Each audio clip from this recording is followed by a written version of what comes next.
तो दोस्तों ओएनजीसी ने अपने क्वार्टर थ्री के नंबर को डिस्क्लोज कर दिया है। तो चलिए देखते हैं क्या है क्वार्टर थ्री के नंबर्स के अंदर। मैं आपको मार्केट का जो एस्टीमेट है उसके साथ कंपेयर कर बताता हूँ कंपनी के नंबर आपको कैसे देखने को मिल रहे हैं। लेकिन उससे पहले बता दूँ कंपनी की ओर से डिविडेंड की भी अनाउंसमेंट की गई है। कंपनी की तरफ से 4 रुपये प्रति शेयर के हिसाब से डिविडेंड की अनाउंसमेंट की गई, जिसका रिकॉर्ड डेट तो आप सभी को पता है, पहले ही कंपनी ने बताया हुआ है 17 फरवरी कंपनी का रिकॉर्ड डेट है कंपनी के 4 रुपये प्रति शेयर कंपनी के डिविडेंड के लिए। चलिए नंबर देख लेते हैं। डाटा बेसिकली क्रॉस में दिया गया है। पिछले क्वार्टर में कंपनी ने 1,46,873 करोड़ के आसपास का रेवेन्यू जनरेट किया था। पिछले साल 1,69,212 करोड़, अभी देखें तो गिर के 1,65,570 करोड़ के आसपास कंपनी का जो रेवेन्यू है वो आपको जाता हुआ देखने को। तो साल दर साल देखें तो साल दर साल कंपनी के रेवेन्यू के अंदर एक हल्की सी गिरावट आपको देखने मिली। अप्रोक्सीमेटली आप बोल सकते 2.5% के आसपास की गिरावट है।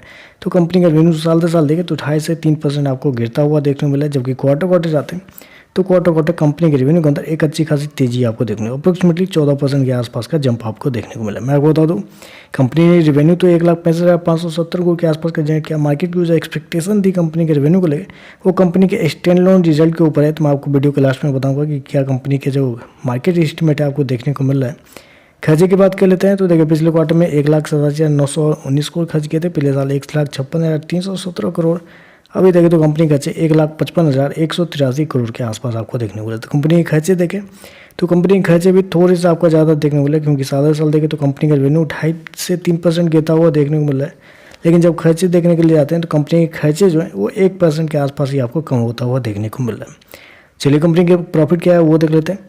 तो देखिए पिछले क्वार्टर में कंपनी का प्रॉफिट 16,553 करोड़ के आसपास, पिछले साल 11,665 करोड़, अभी देखें तो गिर के 10,748 करोड़ के आसपास आपको देखने को। तो साल दर साल देखें तो कंपनी का जो प्रॉफिट है वो आपको गिरता हुआ देखने मिला है। जबकि क्वार्टर जाते हैं तो क्वार्टर भी कंपनी के प्रॉफिट के अंदर एक हल्की सी गिरावट आपको देखने मिलती है। तो आप कर सकते हैं साल दर साल क्वार्टर कंपनी का जो प्रॉफिट है वो आपको एक अच्छे खासे अमाउंट में गिरता हुआ देखने को मिल रहा है। ईपीएस की बात कर लेते हैं तो देखिए पिछले क्वार्टर में कंपनी का ईपीएस 10.92 के आसपास, पिछले साल 9.13, अभी देखें तो गिर के 8.23 के आसपास। तो कंपनी का ईपीएस भी आपको साल दर साल क्वार्टर गिरता हुआ देखने को मिला। चलिए कंपनी का स्टैंड लोन रिजल्ट देखते हैं। मार्केट का जो एस्टीमेट है वो देख लेते हैं। स्टैंड लोन रिजल्ट जब देखते हैं तो आपको पता चलता है कि इस क्वार्टर में कंपनी का रेवेन्यू आया है 34,778 करोड़ के आसपास, जबकि मार्केट का उम्मीद था इस क्वार्टर में कंपनी के रेवेन्यू को लेकर वो था 35,388 करोड़ के आसपास। तो आप कह सकते हैं मार्केट का जितना उम्मीद था उससे कम ही कंपनी का जो रेवेन्यू है आपको देखने को मिला। 2% कम कंपनी का रेवेन्यू आपको देखने को मिला है।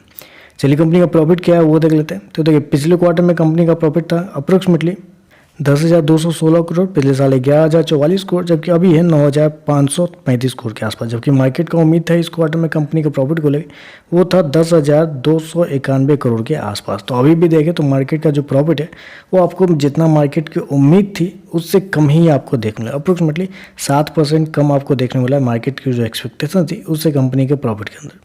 तो ओवरऑल अगर नंबर को मैं समराइज करूँ तो नंबर थोड़े से आपको कमजोर देखने को मिले, क्योंकि कंपनी का रेवेन्यू और प्रॉफिट दोनों देखें तो आपको साल दर साल गिरता हुआ देखने को मिला। और ऊपर से मार्केट की जो एक्सपेक्टेशन थी उससे भी कमजोर आपको कंपनी के रेवेन्यू और प्रॉफिट आपको देखने को मिला है। तो चलिए बस आज के लिए बस इतना ही। वीडियो पसंद आए तो लाइक कीजिएगा, साथ में साथ चैनल को सब्सक्राइब जरूर कीजिएगा।